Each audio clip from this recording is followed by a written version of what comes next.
Assalamualaikum warahmatullahi wabarakatuh. Perkenalkan, nama saya Ruri Adi Wahyuda, asal sekolah dari SMP Negeri 1 Atap 1 Pagelaran. Di sini saya akan menampilkan video praktik pembelajaran saya sebagai bahan ujian kinerja saya dalam menempuh pendidikan profesi guru dalam jabatan Universitas PGRI Palembang tahun 2020 angkatan 1. Terima kasih. Assalamualaikum warahmatullahi wabarakatuh. Waalaikumsalam warahmatullahi wabarakatuh. Selamat pagi anak-anak semua. Pagi, Pak. Bagaimana kabar kalian hari ini? Luar biasa. Oke, nampaknya semuanya hari ini dalam keadaan sehat dan semangat untuk mengikuti pembelajaran kita pada hari ini. Semangat kan semuanya? Semangat. Oke, baik, sebelum Bapak mulai pelajaran hari ini, tolong ketua kelas dipimpin doa terlebih dahulu. Untuk mengawali kegiatan hari ini, berdoa dimulai.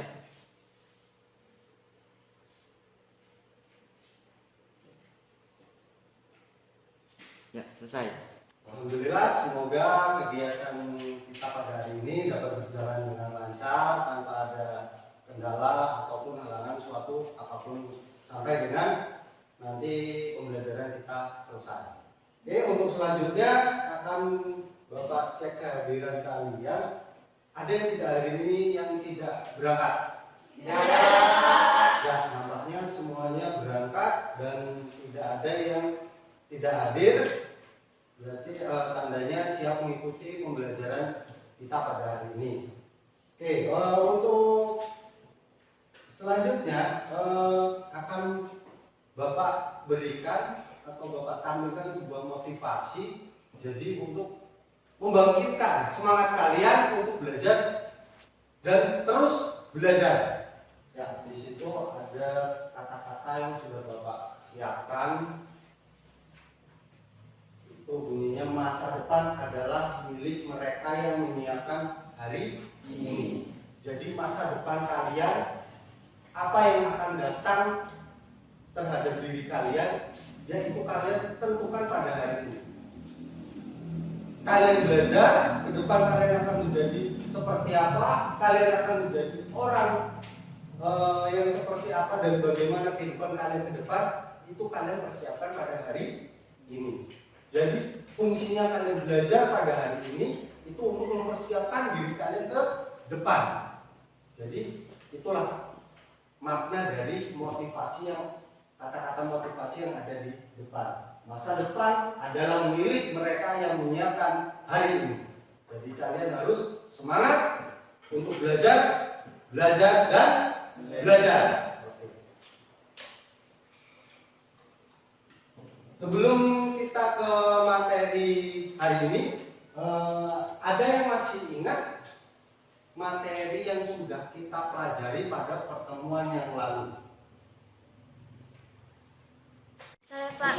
Pertemuan lalu kita sudah belajar tentang mengidentifikasi unsur pembangun puisi. Ya, tepat sekali. Pertemuan yang lalu kita sudah mempelajari tentang mengidentifikasi unsur pembangun puisi. Ya, pada pertemuan lalu kita sudah belajar mengidentifikasi. Dan pada hari ini dia materi yang akan kita pelajari. Kompetensi dasar yang akan kita pelajari pada hari ini yaitu 3.8 menelaah unsur-unsur pembangun teks puisi dalam kurung perjuangan, lingkungan hidup, kondisi sosial, dan lain-lain yang diperdengarkan atau dibaca. Dan ini tujuan pembelajaran pada hari ini ada 2. Setelah mengikuti pembelajaran hari ini, diharapkan siswa dapat, jadi setelah kalian nanti belajar hari ini, materi yang kalian dapatkan, diharapkan kalian satu menganalisis unsur fisik teks puisi yang dibaca atau didengar, yang kedua menganalisis unsur batin teks puisi yang dibaca atau didengar. Ya, jadi untuk pada hari ini materi utama kita masih tentang teks puisi. Jadi materi utama kita masih tentang teks puisi dan kita akan pelajari yang pertama yaitu tentang unsur fisik puisi. Apa saja sih unsur fisik puisi? Yang pertama ada diksi. Selanjutnya ada imaji. Yang ketiga ada rima. Yang keempat ada majas. Yang terakhir ada tipografi. Nah, ternyata ada 5 unsur fisik dalam puisi, yaitu ada diksi, imaji, rima, majas, dan tipografi. Oke, kita coba kupas satu persatu ya. Unsur fisik puisi. Yang pertama diksi. Apa itu diksi? Diksi atau pemilihan kata, karena puisi adalah sebuah karya sastra yang sedikit kata-kata dapat mengungkapkan banyak hal. Maka kata-katanya atau diksinya harus dipilih secara secermat mungkin. Jadi dalam puisi itu hanya sedikit kata, tapi maknanya yang sangat luar biasa. Jadi penggunaan diksi atau pemilihan kata itu harus cermat dan tepat. Selanjutnya ada imaji. Apa itu imaji? Imaji atau citraan menyajikan kesan kepada masyarakat atau situasi dalam puisi yang seolah-olah dapat dirasakan, diraba, dialami, didengar maupun dilihat oleh para pembaca. Jadi imaji itu dengan kata lain imajinasi. Pernah dengar kan kata-kata imajinasi? Ya. Jadi seolah-olah dalam makna lain itu seolah-olah tanpa kalian melihat, merasakan, mendengar ataupun menyentuhnya, itu kalian bisa membayangkan. Nah, itu yang dinamakan dengan imaji. Selanjutnya ada rima. Rima itu masih unsur fisik ya, bukan nama orang. Bukan nama orang, rima itu. Nah, rima adalah pengulangan bunyi yang berselang, baik di dalam larik sajak maupun pada akhir larik sajak yang berdekatan. Nah, itu tentang rima. Selanjutnya ada majas. Majas adalah gaya bahasa yang digunakan penulis untuk menyampaikan sebuah pesan secara imajinatif dan kias. Hal ini bertujuan membuat pembaca mendapatkan efek tertentu. Biasanya majas bersifat tidak sebenarnya alias kias atau konotasi. Jadi majas itu sama halnya dengan gaya bahasa. Sudah kalian pelajari pada kelas 7. Sedikit kita pelajari di kelas 7 yaitu tentang majas. Terakhir ada tipografi. Apa itu tipografi? Tipografi disebut juga sebagai ukiran bentuk, ialah susunan baris atau bait-bait suatu puisi. Jadi dengan kata lain tipografi itu bentuknya, bentuk dari penulisan puisinya. Bisa lurus, bisa menceng, bisa horizontal, berdiri, bisa vertikal atau datar, ataupun bisa zigzag. Nah, tipografi itu maksudnya adalah bentuk dari puisinya, penulisan puisinya. Nah, selanjutnya ada unsur batin. Karena tadi yang pertama ada unsur fisik dan yang kedua ada unsur batin. Yang pertama ada tema. Dalam sebuah puisi ataupun karya sastra yang lainnya, baik puisi, novel, cerpen, ataupun bahkan tidak hanya dalam sastra ataupun teks yang lainnya, pasti ada yang namanya tema. Itu nggak mungkin nggak ada, itu wajib hukumnya karena ada tema. Yang kedua, rasa. Bukan rasa manis, pahit, asin, bukan. Karena ini teks, nggak bisa kita rasakan, tapi ada rasa yang ditimbulkan, bukan rasa yang kita rasakan melalui lidah kita, tapi menurut batin kita atau diri kita secara pribadi atau dalam arti lain benar kita. Jadi setelah membaca puisi ada rasa yang kalian timbulkan. Selanjutnya ada amanat, jelas. Mau puisi, novel, cerpen, pantun pasti ada amanatnya, ada pesannya di dalamnya. Selanjutnya nada. Oke, kita bahas satu persatu ya tentang unsur batin puisi. Yang pertama tema. Tema merupakan ide atau gagasan pokok atau acuan penyair dalam menentukan alur puisi. Melalui tema itulah pembaca membayangkan makna setiap karya dari penyair. Dalam konteks lain, tema merupakan titik awal bagi penyair dalam mengembangkan sebuah puisi. Nah, jadi misalkan kalian mau bikin puisi, kalian harus punya tema. Apa sih yang puisi yang kalian mau buat? Misalkan tentang percintaan, persahabatan, keagamaan, dan lain-lain. Kalian harus punya dasar. Kalau enggak, kalian nanti dalam pembuatan puisi itu enggak akan nyambung antara bait yang satu, sajak yang satu dengan yang seterusnya, itu tidak akan nyambung. Selanjutnya ada rasa. Nah, ini tadi yang Bapak bilang, rasa tidak selalu bisa kita nikmati dengan lidah kita. Nah, rasa ataupun feeling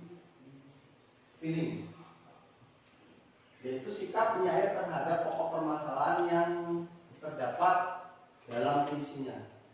Di situ kalian menikmati puisinya itu melalui rasa yang ditimbulkan atau feeling, kekuatan rasa kalian atau pikiran dan hati kalian. Selanjutnya ada nada.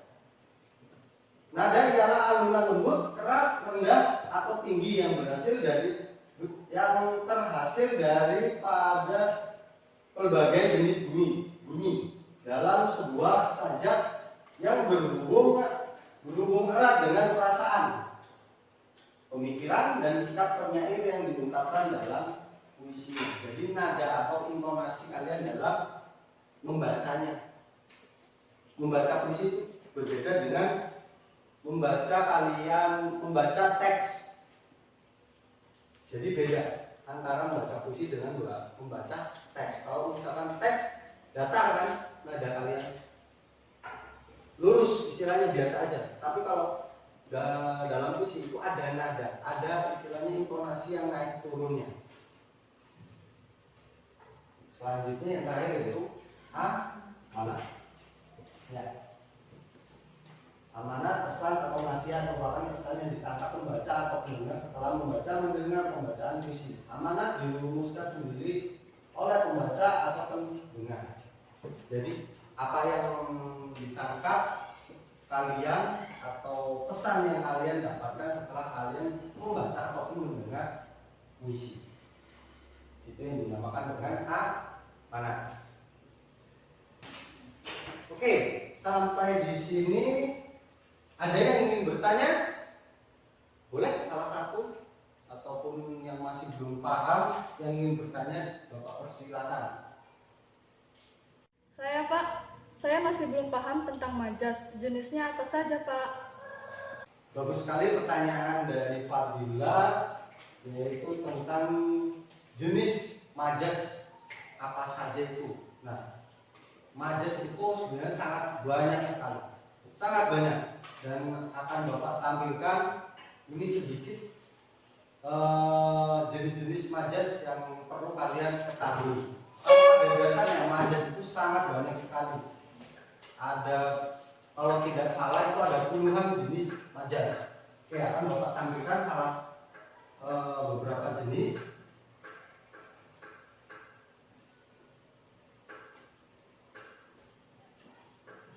Bisa dilihat tampilannya? Oke, nah macam-macam majas. Secara garis besar majas dapat dibedakan menjadi 4 golongan atau kelompok. Nah, diantaranya terdiri dari majas perbandingan, pertentangan, sindiran, dan majas penegasan. Itulah 4 kelompok besar dalam majas. Jadi majas itu intinya ada 4. Tapi anaknya yang banyak. Majas perbandingan itu ada jenis-jenisnya. Nah, itu ada 1 asosiasi, perumpamaan, ada metafora, personifikasi, alegori, simbolik, metonimia, anekdot, simile. Nah, itu diantaranya. Selanjutnya ada majas pertentangan. Itu ada antitesis, paradoks, hiperbola, hipotes, dan ada lagi tentang majas penegasan. Ya. Itu ada pleonasme, repetisi, paralesisme, tautologi, klimaks, antiklimaks, retorik, dan ada juga yaitu tentang majas sindiran. Ada ironi, sinisme, sarkasme, dan lain banyak sekali. Ya, pada dasarnya sangat banyak sekali kalau kita berbicara tentang majas, tapi pada intinya ada 4. Nah, intinya 4 ini: majas perbandingan, pertentangan, sindiran, dan penegasan. Ada lagi yang ingin bertanya? Cukup, Pak. Oke, cukup ya. Kalau cukup, tidak ada pertanyaan lagi. Ya, selanjutnya bacalah puisi berikut. Nah, ini dia puisi dari karya Chairil Anwar. Ya, nanti salah satu tolong dibacakan puisi tersebut. Mungkin ada yang ingin mencoba membacakan puisi. Yuk, salah satu atau yang ingin membaca boleh angkat tangan. Ya. Nata ya, Nata, tolong dibacakan puisinya. Kalau kau mau kuterima kau kembali dengan sepenuh hati, aku masih tetap sendiri. Ku tahu kau bukan yang dulu lagi. Bak kembang sari sudah terbagi. Jangan tunduk tentang aku dan berani. Kalau kau mau kuterima kembali untukku sendiri, tapi sedang dengan cerminanku enggan berbagi. Berikan tepuk tangan untuk Natas yang sudah memberikan pembacaan puisi. Oke.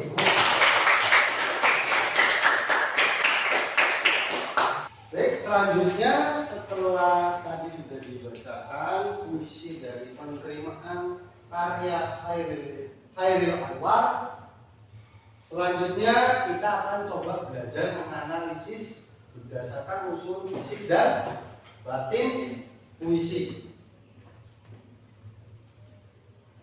Oke, kita lihat ya, berdasarkan puisi penerimaan karya Chairil Anwar. Yang pertama, diksinya atau penggunaan kata. Ya, dalam puisi penerimaan terdapat beberapa pilihan yang digunakan, pilihan kata yang digunakan oleh pengarang. Untuk kalau kau mau kuterima kau kembali dengan sepenuh hati, aku masih tetap sendiri. Ya, kata-kata tersebut itu masih mudah dipahami dan masih mudah kita cerna. Kata-kata kalau kau mau menerima kau kembali dengan sepenuh hati, aku masih tetap sendiri. Itu masih mudah kita pahami. Selanjutnya, imaji. Nah, di dalam puisi penerimaan karya Chairil Anwar, imaji atau pengimajian yang digunakan pengarang terdapat pada yang pertama indera penglihatan. Nah, melihat. Yang kedua ada indera perasa.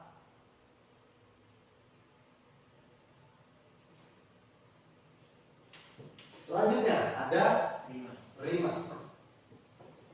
Pada puisi penerimaan, rima terdapat pada semua bait atau pengulangan pada bunyi i pada kalimat terakhir. Kemudian pengulangan kalimat pada bait 1 dan bait 4 pada kalimat kalau kau mau kuterima, kau kembali. Dan kalau kau mau kuterima, kembali. Nah, itu ada penggunaan bunyi i pada akhir kalimatnya.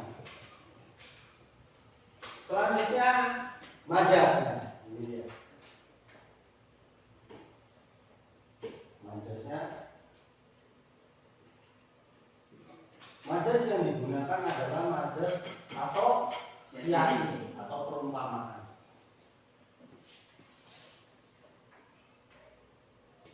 Selanjutnya ada tipografi. Tipografi bentuk khas pada puisi penerimaan ini adalah menggunakan tipografi zigzag ya. Seperti yang sudah Bapak sampaikan tadi, macam-macam bentuk puisi. Nah, ini salah satu bentuknya yaitu zigzag. Nah, selanjutnya unsur batin.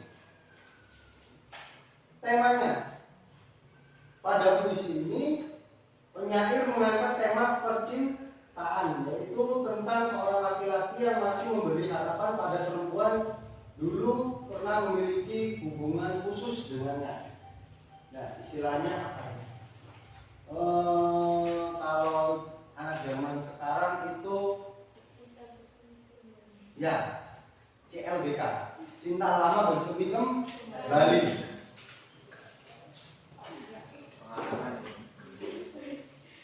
Ya, selanjutnya ada rasa. Dalam hal ini penyair merasakan sangat berharap dan sedikit kecemasan bahwa sang mantan kekasih akan berpikir dan menimbang penawarannya dengan matang hingga ia akan kembali padanya. Selanjutnya dalam unsur batin ada nada. Pada puisi penerimaan ini penyair mengungkapkan nuangan perasaan, harap cemas dan bla bla bla bla. Amanat. Penyair menggambarkan kepada seluruh pembaca bahwa sosok penyair adalah sosok yang benci, padahal yang setengah-setengah. Penyair ini menggambarkan bahwa setiap pembaca bahwa dirinya adalah sosok tegas dan menyukai ketegasan. Jadi amanatnya di sini adalah bahwa penyair ingin menyampaikan ketegasan pada pembacanya atau mengajari pembacanya untuk berpikir secara tegas. Nah, sekian dan sampai bertemu kembali. Oke, bisa dipahami semuanya? Bisa. Jadi kalau semuanya sudah bisa memahami tentang menganalisis unsur pembangun puisi, dan selanjutnya di sini sudah Bapak siapkan soal evaluasi penilaian harian. Nanti kalian kerjakan secara baik dan dikerjakan secara individu. Ya, akan Bapak bagikan satu persatu.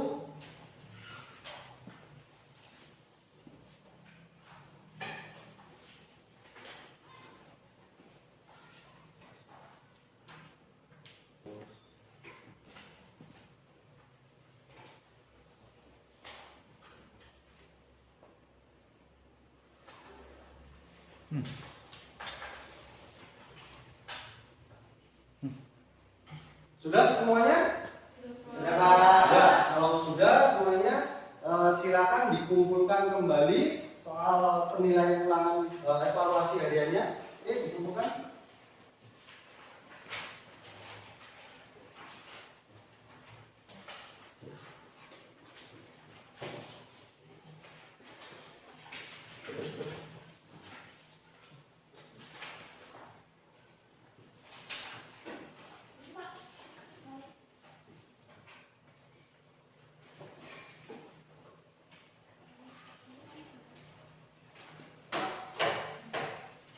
Ini sudah semua ya? Oke, nanti akan Bapak koreksi dan hasilnya nanti akan Bapak tempelkan di mading sekolahan. Jadi nanti hasil penilaian hariannya akan Bapak tandakan di mading agar kalian tahu berapa nilai yang kalian peroleh setelah kalian mengikuti pembelajaran pada hari ini. Oke, selanjutnya sebelum kegiatan pada hari ini atau pembelajaran pada hari ini Bapak tutup, Bapak minta tolong salah satu untuk memberikan kesimpulan apa sih yang sudah kita pelajari pada hari ini. Boleh salah satu memberikan kesimpulan. Yuk, angkat tangan. Bebas. Ya. Fadila, tolong berikan kesimpulannya. Saya Pak, kesimpulannya bahwa unsur fisik ada 5, yaitu diksi, imaji, rima, majas, dan tipografi. Dan unsur batin ada 4, yaitu tema, rasa, nada, dan amanat. Baik, terima kasih. Kita berikan tepuk tangan untuk Fadila yang sudah memberikan pendapatnya tentang kesimpulan pembelajaran pada hari ini.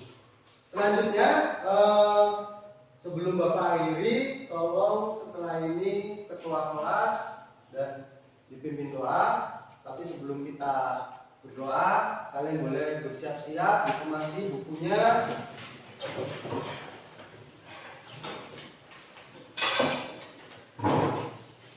Dikemasi bukunya dan bersiap untuk kembali ke rumah masing-masing. Untuk mengakhiri kegiatan hari ini, berdoa mulai.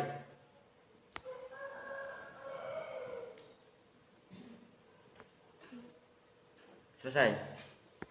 Oke, cukup untuk kegiatan pembelajaran pada hari ini. Sampai ketemu lagi di pertemuan yang akan datang. Dan Bapak selalu berpesan kepada kalian dan Bapak juga nggak bosan-bosan mengingatkan kalian untuk ingat 3M. Yang pertama yaitu mencuci tangan. Yang kedua menjaga jarak. Dan yang ketiga memakai masker. Jadi jangan sampai lupa. Kemana-mana kita wajib hukumnya sekarang yaitu memakai masker. Jadi sekarang kehidupan baru, gaya baru, dan gayanya sekarang pakai masker. Jadi sekarang masker itu wajib kalian gunakan kemana-mana agar kalian dan kita semua tidak terjangkit virus COVID-19. Nah, cukup untuk pertemuan hari ini. Sampai ketemu lagi di pertemuan yang akan datang. Terima kasih. Sampai berjumpa lagi. Bapak akhiri. Wassalamualaikum warahmatullahi wabarakatuh.